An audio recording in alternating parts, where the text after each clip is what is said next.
Yeah, I think the two ones that seem to gravitate towards me, let's say the ones that I hear the most from people that I communicate with, absolutely would be binge eating related topics, and also then people that are struggling to let go, if I can use that phrase, from an orthorexia style background. So for anybody listening that's not met the term orthorexia before, it's where you're tracking your macros and you're eating something that's super clean, what you perceive and is generally perceived to be super clean diet. So an easy way to phrase that sometimes is just chicken, broccoli, and rice or whatever, and they're not flexible in any way, shape, or form. So it kind of falls into those two main categories, and certainly with the binge eating as well. And I think that one of the key struggles that people have is the guilt punishment cycle that they need to Mm. really address, and then understand the underlying reason why they binge. And there's many reasons why people binge. For some people it can be Yep. focused around comfort eating. For other people it can be because they're too restrictive, whether it's orthorexic type restriction where they say I'm only allowed to eat a certain clean foods and I'm not allowed anything else, or maybe it's people that are really chronically dieted. I have a background where, because of my rapid weight loss over time, I did do some long-term dieting, and I don't think that that's very healthy. I think that people should introduce diet breaks, and take the long, sustainable approach. So working and talking to people on those topics, um, fundamental is to understand what the triggers are and why those triggers are in place, and then you try to work on those is key. Absolutely. So What's yeah. what's the number one trigger food that you see the most? Like somebody eats it and can't stop. Um, One of my clients texted me this morning, granola bars. I don't know. That was a new one on me. I could see that. For actually, me, actually, for, for, cereal. for me, for, Cereal is for a me, big it's one. for me, it's anything cookie. Yeah, yeah, cereals for sure.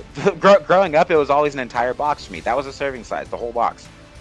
Saw Yeah, no problem with it. yeah, yeah. I think that there's different cultural impacts as well. So I think that, for example, another one for me, that I've come across quite a lot is ice cream, where people will say, Yeah, "I'm going to have some ice cream," and they have a yeah, pint of Ben and Jerry's or more than a pint, and they just, if they open it, they eat the full thing.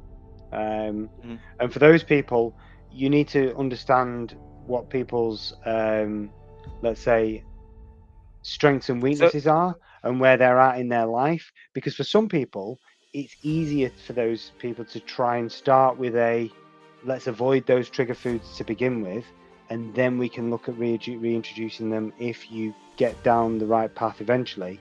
But then for other yeah, people, cutting those trigger foods completely just makes things worse, because then they're feeling like they're restricting even yeah, and more. you got to And figure out which one you are.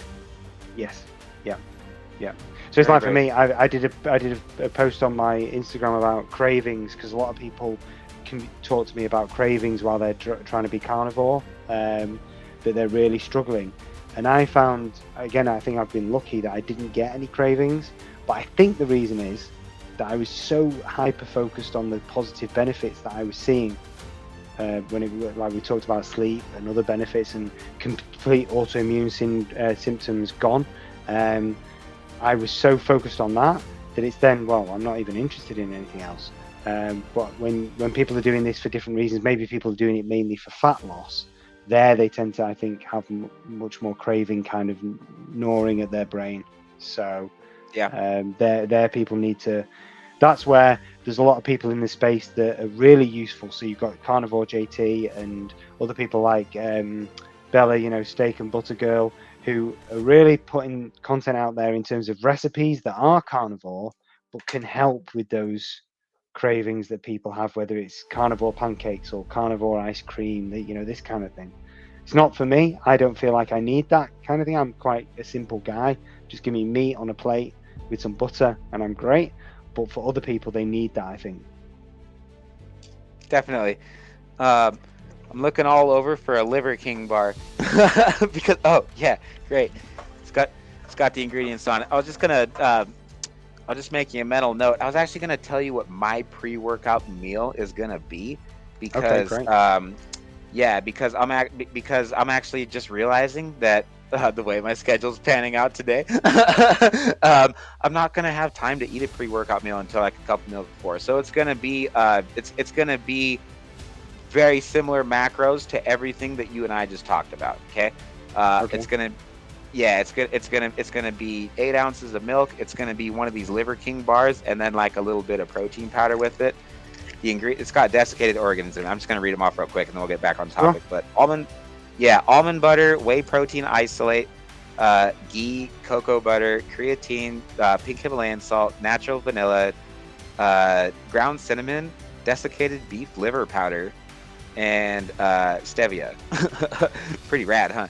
So Okay. these things are actually these things are actually pretty bomb. The macros on them are 16 grams of fat, 11 grams of carb, and 12 grams of protein. So yeah, after a little bit of whole milk and a little bit of protein powder, so you're pretty much there in terms of the macros that you and I were talking about.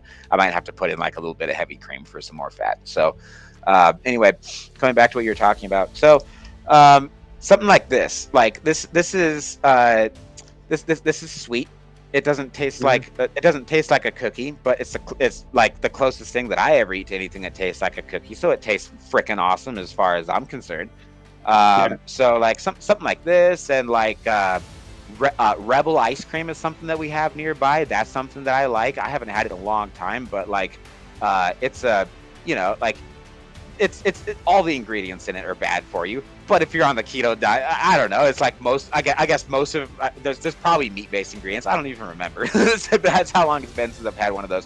But I guess what I'm getting at is stuff like this, keto bricks. Things that are keto. Like, do you find treats like this to be helpful for people that are trying to get away from eating cake every day, or does that just kind of add fuel to the fire because they're still eating something really similar to it, and you just try to get them away from that mindset altogether?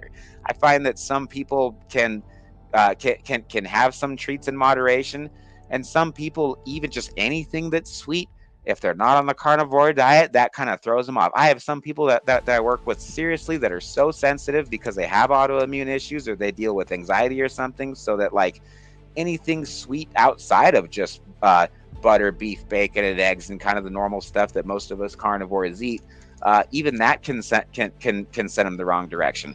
But like some people, but here again, some people, it's like that's kind of what gives them something to look forward to every day and kind of keeps them going. What do you have to say about that, man? Yeah, I would say that for me, I would think that in my experience, most people, I say most, so a big proportion of people that falls towards the majority, Hmm. probably need to initially start by not having those treats in at all. Really would help initially. Yeah. I think that you know, there's a smaller subset of people that can do the okay, I'm allowed my daily treat, and that's okay. Um, but I think everybody can do that after they've gone through that initial sort of self-assessment and not cleanse. Cleanse is the wrong word. It's absolutely the wrong word because it gives a connotation of dirtiness. But very much like a Mm. step away from your bad and negative behaviors that you're going through right now, and let's address the behavioral side.